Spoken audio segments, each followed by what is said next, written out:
In the cold, silent void of deep space, humanity's furthest outpost stood as a quiet symbol of progress, a beacon of peaceful discovery. But when the arrogance of a mighty alien fleet descended upon Titan's edge, demanding surrender and servitude, they underestimated one thing: humanity's refusal to kneel. With only 48 hours to prepare, the crew of this remote station would turn their tools of peace into weapons of war, and the galaxy would never be the same again. The unexpected encounter. The mining station Titan's edge floated silently in the darkness between stars, its massive drilling arms reaching out toward the asteroid field like the limbs of some mechanical spider. Commander Elena Rodriguez stood in the observation deck, watching her crew work with the quiet efficiency that had made this the most productive mining operation in human space. Elena had built the station from nothing more than spare parts and determination. 5 years ago, she had been a military engineer designing defensive systems for Earth's colonies.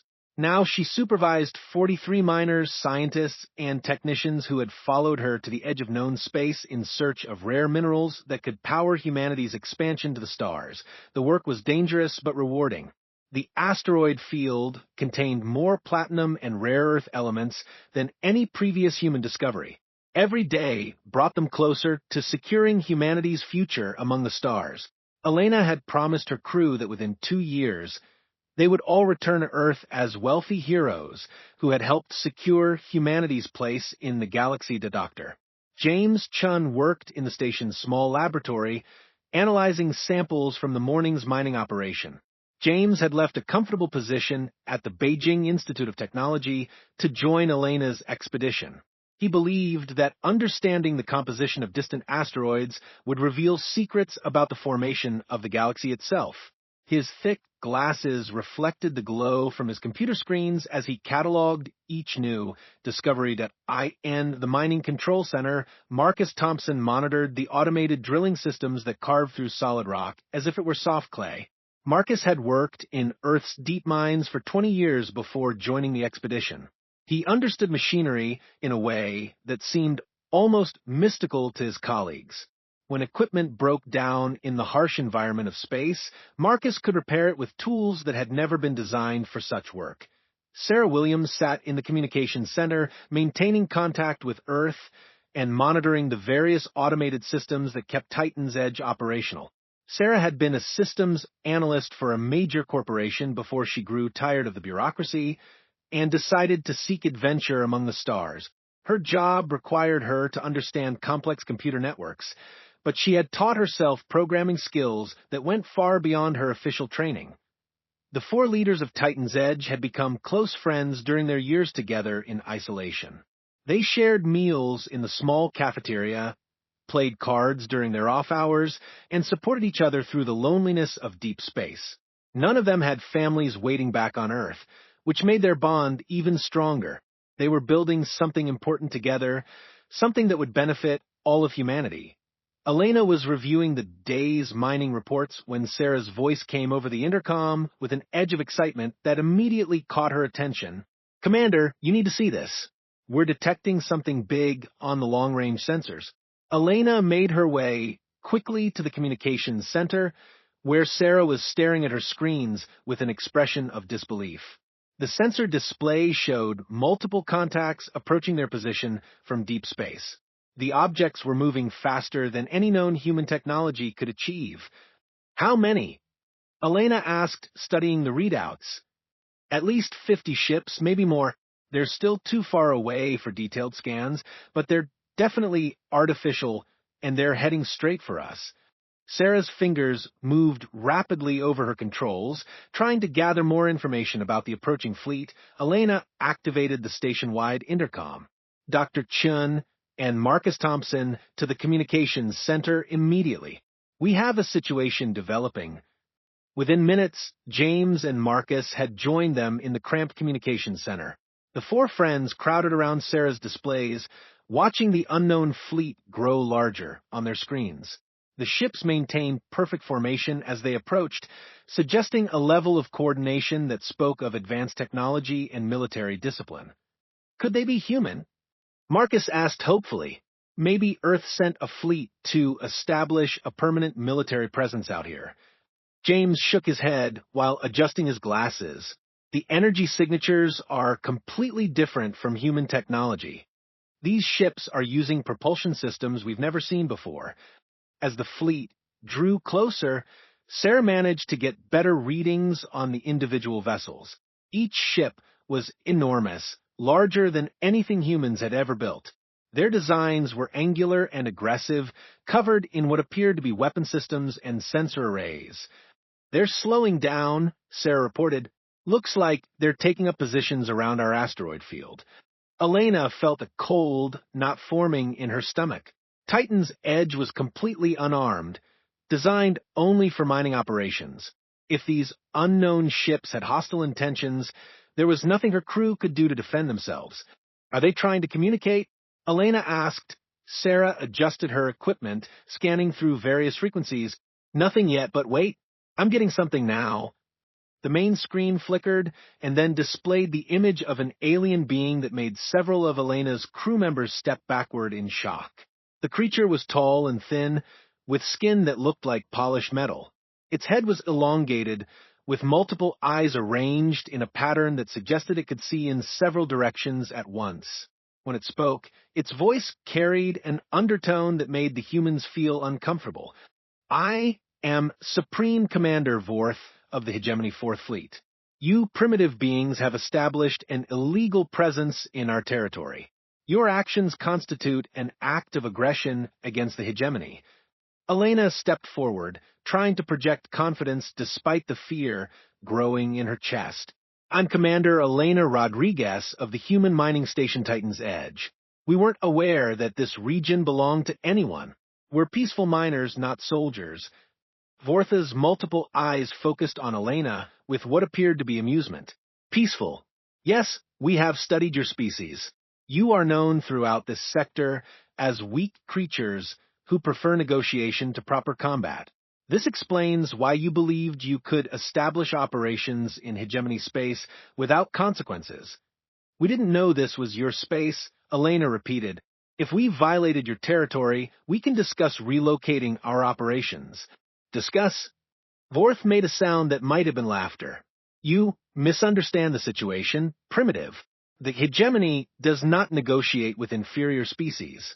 You will surrender your station and submit to servitude. Your technology and resources will become property of the Hegemony." Marcus stepped beside Elena, his face red with anger. "Like hell we will. We've worked 5 years to build this operation." Vortha's expression became more serious. "Your defiance is noted primitive. However, the Hegemony recognizes that some species require demonstration of our superiority before they accept reality. You have 48 of your time units to consider our offer.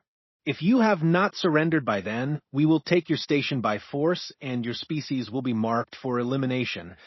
The screen went dark, leaving the 4 humans staring at their own reflections. Did that actually just happen? James asked quietly. Sarah checked her readings. "The alien fleet has spread out around the entire asteroid field. We're completely surrounded." Elena felt the weight of responsibility settling on her shoulders. 43 people depended on her leadership, and she had just been told they had less than 2 days to live unless they surrendered to slavery. "Options?" she asked her friends. Marcus was already thinking practically. The station's emergency pods could maybe get half our people to safety, but the alien ships would probably catch them before they reached the nearest human outpost. Even if some escaped, where would they go? James added, "If these hegemony forces are as powerful as they claim, nowhere in human space would be safe." Sarah had been monitoring the alien communications since the conversation ended. "Commander, I'm intercepting some of their internal transmissions. Dr. Chun, can you help me decode their language?" Elena nodded. "Do it. We need to understand what we're facing." As James and Sarah worked together to decode the alien communications, Elena and Marcus began a detailed inspection of the station.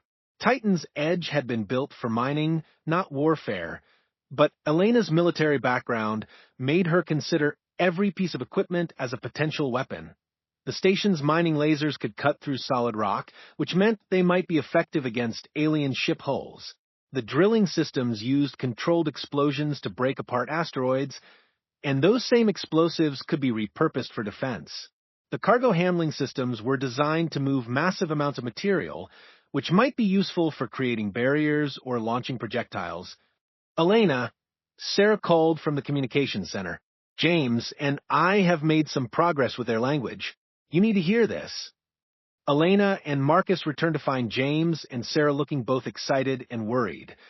The good news is that their communication system isn't that different from ours, James explained. I was able to create a basic translation program.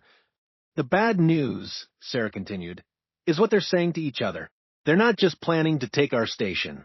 They're planning to use this operation as a demonstration to other species in the region. They want to show everyone what happens when you resist the hegemony. Elena felt anger beginning to replace her fear. So we're not just fighting for our lives, we're fighting for the future of human expansion into space. Marcus cracked his knuckles. Then we better make sure we put up a fight worth remembering. Elena looked around at her 3 closest friends, people who had followed her to the edge of known space based on nothing more than trust and shared dreams. I won't lie to you, our chances aren't good, but I've spent my career preparing for situations like this, and I know that human ingenuity can overcome almost any disadvantage. James nodded firmly. What do you need us to do? We have 48 hours to turn a mining station into a fortress. Sarah, I need you to continue monitoring their communications and see if you can find any weaknesses in their technology. James, start analyzing their ship designs and see what you can learn about their capabilities. Marcus, you and I are going to inventory every piece of equipment on this station and figure out how to make weapons out of mining tools. As her team scattered to begin their preparations, Elena looked out at the asteroid field where the alien fleet waited in perfect formation. The hegemony had made a crucial mistake. They had given humans time to prepare, and they had underestimated what humans could accomplish when their backs were against the wall. Titan's Edge was about to become something its builders had never intended. It was about to become humanity's first line of defense against an enemy that believed humans were too weak to fight back. The aliens wanted a demonstration of their power. Elena was going to give them a demonstration they would never forget.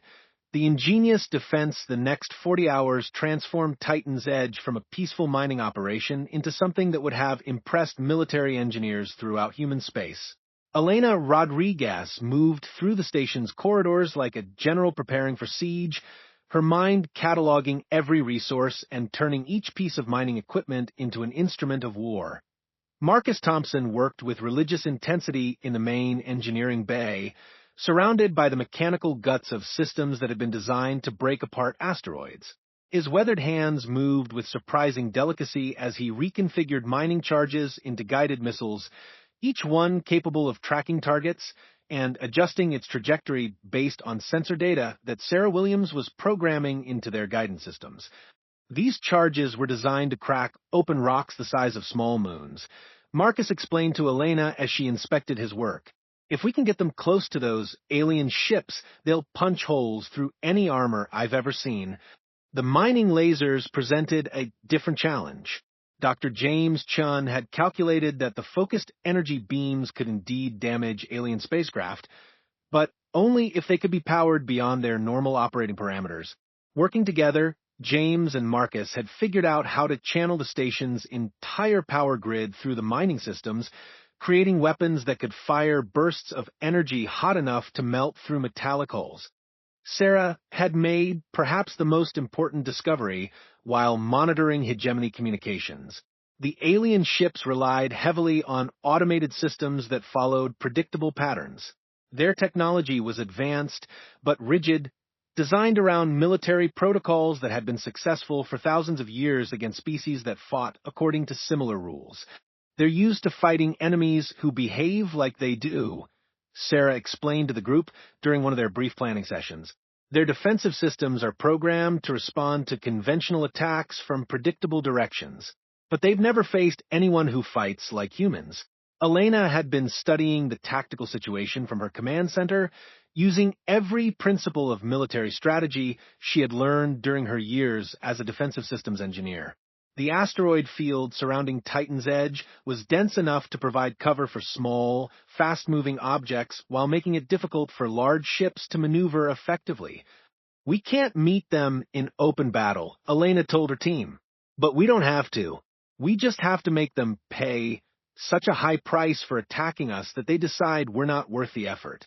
The mining drones provided Elena with her most creative weapon system. These automated machines were designed to navigate through asteroid fields, locate valuable mineral deposits, and extract them using precision tools. Under Marcus's modifications, they became something entirely different, swarms of intelligent weapons that could think for themselves and adapt to changing battlefield conditions. Each drone was equipped with mining charges, cutting lasers, and most importantly, programming that allowed them to work together as a coordinated unit. Sarah had written software that enabled the drones to communicate with each other and adjust their tactics based on enemy responses. Dr. Chin made his own contribution by analyzing the electromagnetic signatures of hegemony ships and developing ways to disrupt their communication and navigation systems. The station's mineral analysis equipment could be reconfigured to emit powerful electromagnetic pulses that would interfere with alien technology. Their ships are designed to operate in the vacuum of space, which means they're heavily shielded against cosmic radiation, James explained, but their shielding is optimized for natural phenomena, not for the kind of focused electromagnetic attacks we can generate with our analysis equipment. As the deadline approached, Elena gathered her entire crew in the station's main assembly area.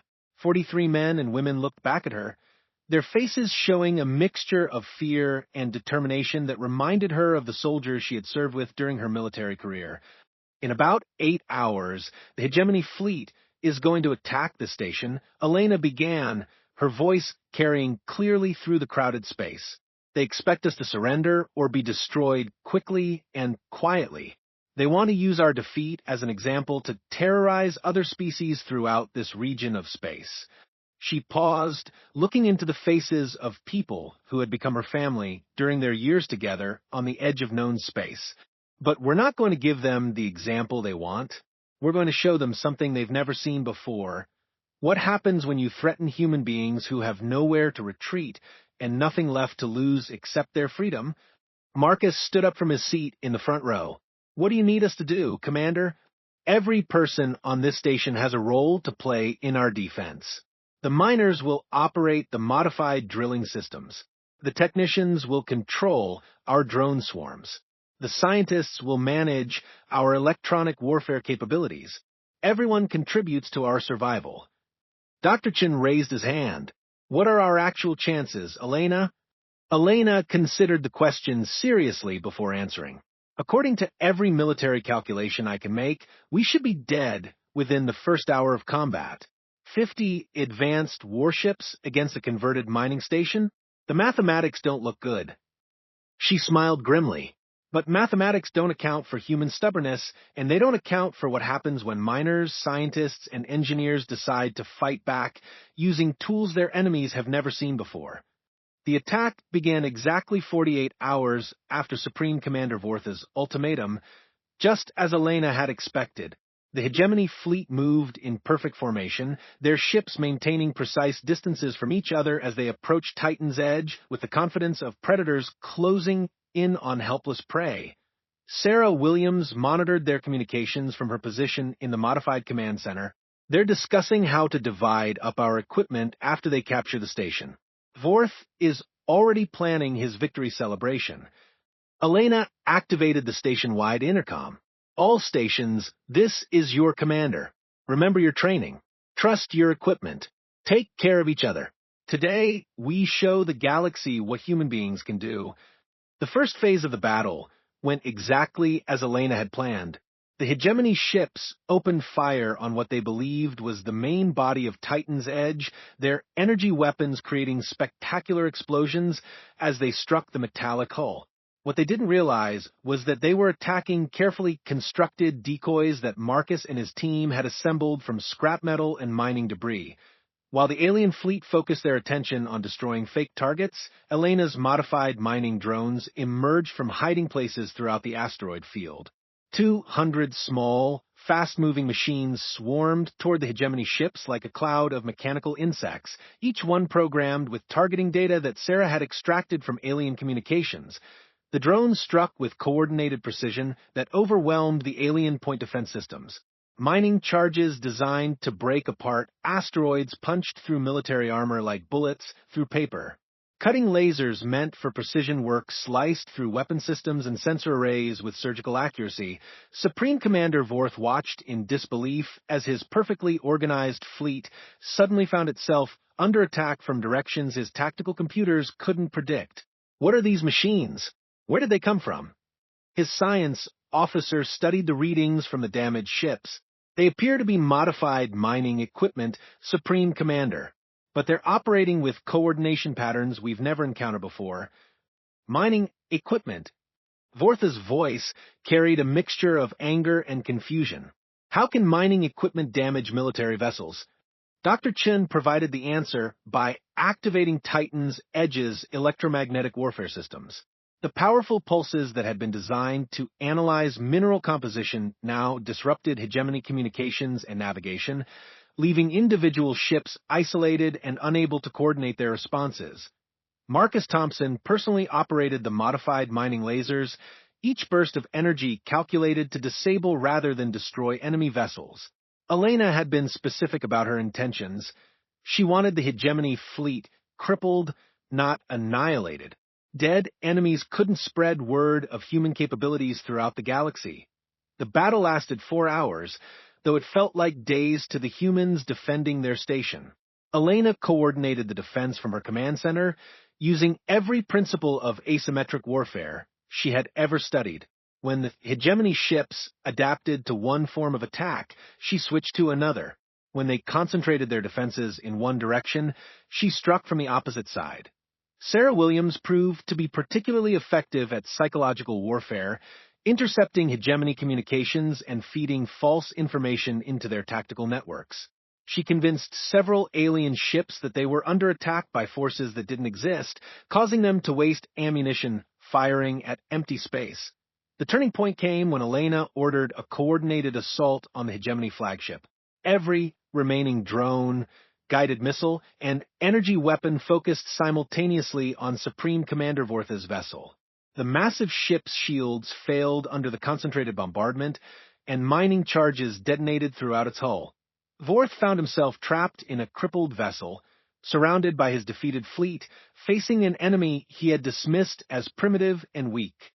When Elena's voice came over his communication system, he was forced to listen to words that would haunt him for the rest of his life. Supreme Commander Vorth, this is Commander Elena Rodriguez. Your fleet is defeated.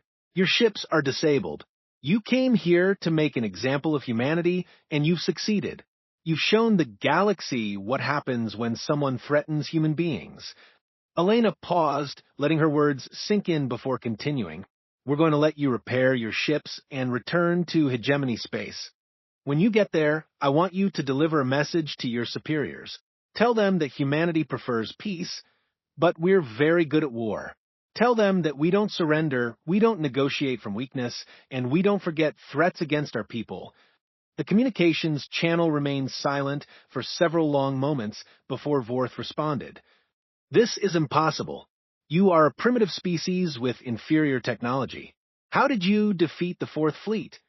Elena smiled as she looked around at her crew, these incredible human beings who had transformed themselves from miners into warriors in less than 2 days. We're human, Supreme Commander. That's how. The galaxy takes notice word of the impossible victory at Titan's Edge spread through the galaxy faster than light itself, carried by the quantum communication networks that connected civilizations across thousands of star systems.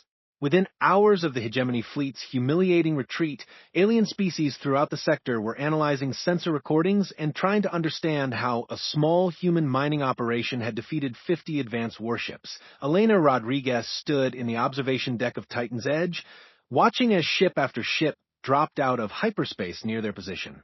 The asteroid field that had once been home to a quiet mining operation now hosted representatives from dozens of different alien civilizations, all of them eager to see the humans who had accomplished the impossible. Dr.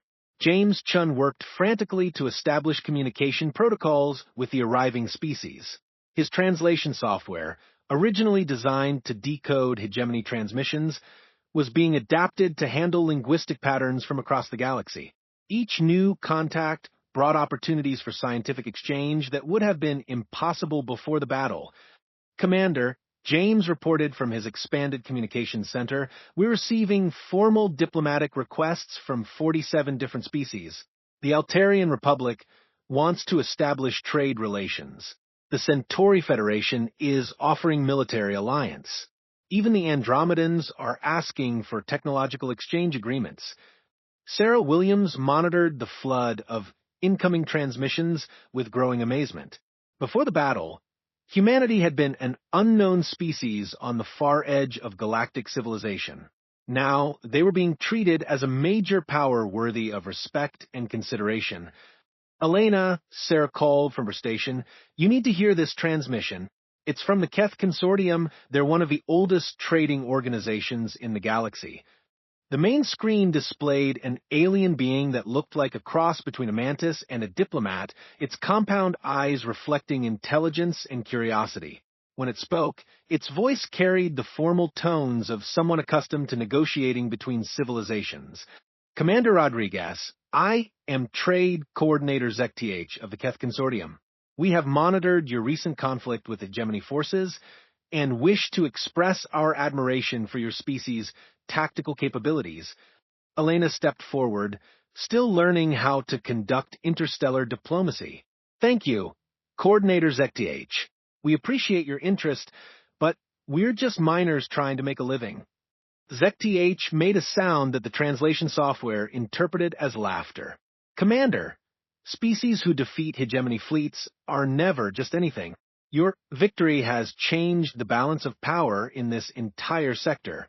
We would be honored to discuss mutual benefits of trade and cooperation." Similar conversations took place throughout the day as Elena and her crew found themselves thrust into the role of humanity's first ambassadors to the wider galaxy. Each alien species brought different perspectives on the implications of their victory over the hegemony. Marcus Thompson, still covered in grease from repairing the station's mining equipment, found himself explaining human engineering principles to representatives from the Builders Guild, an organization of species known for their technological innovations. "You converted mining lasers into defensive weapons?" asked Tech High, a crystalline being whose body resonated with harmonic frequencies when she spoke.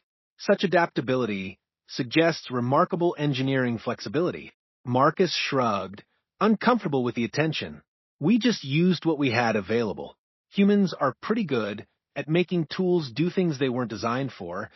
This making do appears to be a significant tactical advantage," Tech High observed. "Our species would be interested in learning these principles of adaptive engineering." The peaceful day of diplomatic contact was interrupted when Sarah detected a massive energy signature approaching from deep space.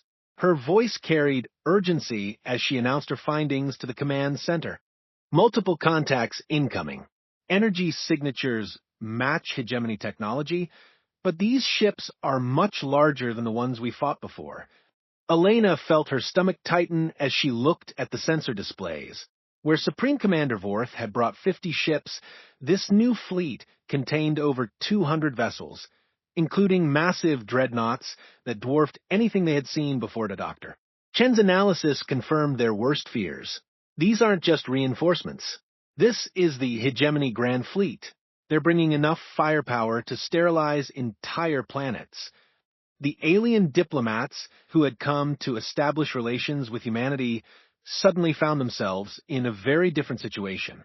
As the Hegemony Grand Fleet took positions throughout the asteroid field, their own ships moved to defensive positions, uncertain whether to flee or prepare for battle.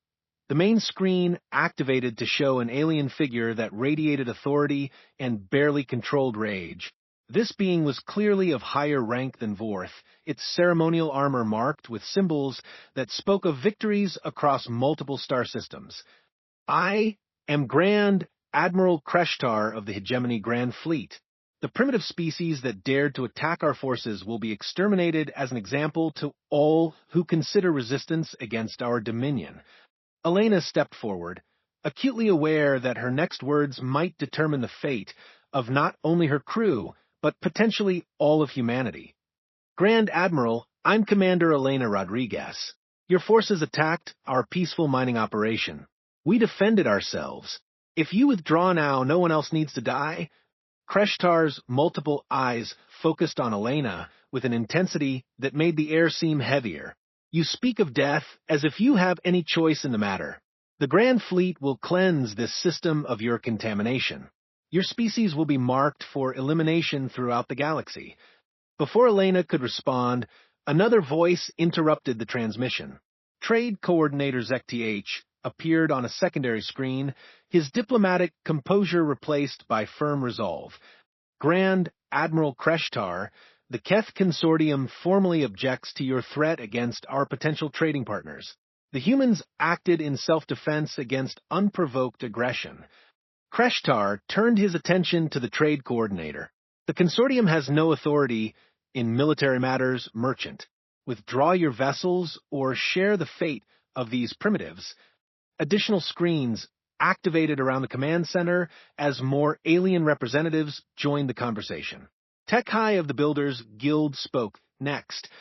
The Builders Guild also protests this action. The human demonstration of adaptive engineering represents valuable knowledge that should be preserved, not destroyed. One by one, representatives from the various alien species that had come to meet humanity added their voices to the protest. Elena watched in amazement as her mining station became the center of an impromptu galactic alliance forming in real time. This is unprecedented, Dr. Chun whispered to Elena. Dozens of species are risking conflict with the hegemony to protect us. Elena realized that this moment represented far more than a battle for Titan's Edge. This was about whether the galaxy would be ruled by fear, or whether cooperation and mutual respect could prevail over military dominance. Grand Admiral, Elena said, her voice carrying to every ship in the system, it looks like you're not just fighting humans anymore. You're fighting everyone who believes that civilized species should be able to coexist without fear. Marcus Thompson stepped beside Elena, followed by James and Sarah.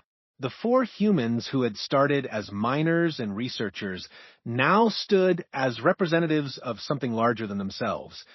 The humans have shown us that the hegemony can be defeated, announced Captain Vorlak of the Altarian Republic, his ship moving into formation alongside Titan's Edge. Today we learn whether they can be defeated permanently. What followed was the largest space battle the galaxy had seen in centuries. The Hegemony Grand Fleet, accustomed to fighting individual species that surrendered quickly when faced with overwhelming force, found themselves engaging a coalition of allies who had learned from human tactical innovations. Elena coordinated the defense using the same principles that had worked against Vortha's fleet, but now applied on a massive scale. Human mining drones worked alongside Altarian fighters and Builders Guild construction mechs, creating weapon systems that no military computer could predict or counter. Sarah Williams established communication links between all allied ships, allowing species that had never fought together to coordinate their attacks with precision that surprised even themselves. Her software translated not just languages but tactical concepts, enabling rapid sharing of strategies and intelligence. Dr. Chun used the station's electromagnetic warfare capabilities to disrupt hegemony communications while simultaneously boosting the signals between allied forces. The aliens' rigid command structure became a weakness when they couldn't receive orders, while the improvised human-led coalition adapted and evolved its tactics in real time.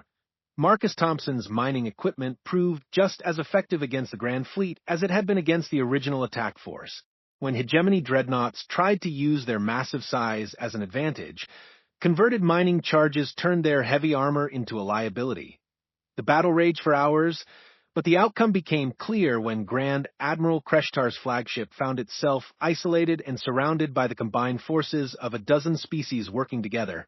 Elena made one final transmission to the hegemony commander. Grand Admiral, your fleet is defeated. Your empire's reputation for invincibility is broken. You have two choices: order your remaining ships to withdraw, or watch them be destroyed by species you thought were too weak to resist. Kreshtar looked around his damaged bridge, seeing the faces of subordinates who no longer believed in their empire's superiority. For the first time in his military career, he was forced to order a retreat as the remnants of the hegemony Grand Fleet limped away from Titan's Edge. Elena found herself surrounded by representatives from species that had chosen cooperation over conquest. The mining station that had started as humanity's most remote outpost had become the birthplace of a new galactic alliance. What happens now? Sarah asked, looking at the dozens of alien ships that remained in peaceful formation around their station. Elena smiled as she looked out at the stars, knowing that humanity's future among them was no longer in doubt. Now, we build something better than what came before. We show the galaxy that strength comes from working together, not from dominating others. Dr. Chen was already making plans for scientific exchanges that would advance every species involved. Marcus was discussing engineering projects that would benefit the entire alliance. Sarah was establishing communication networks that would connect civilizations across the galaxy. And Elena Rodriguez, the mining engineer who had become an admiral, stood ready to help lead humanity into a future where they would never again be underestimated by those who mistook their preference for peace as weakness. The galaxy had demanded conflict. Humanity had responded by teaching the galaxy that there was a better way.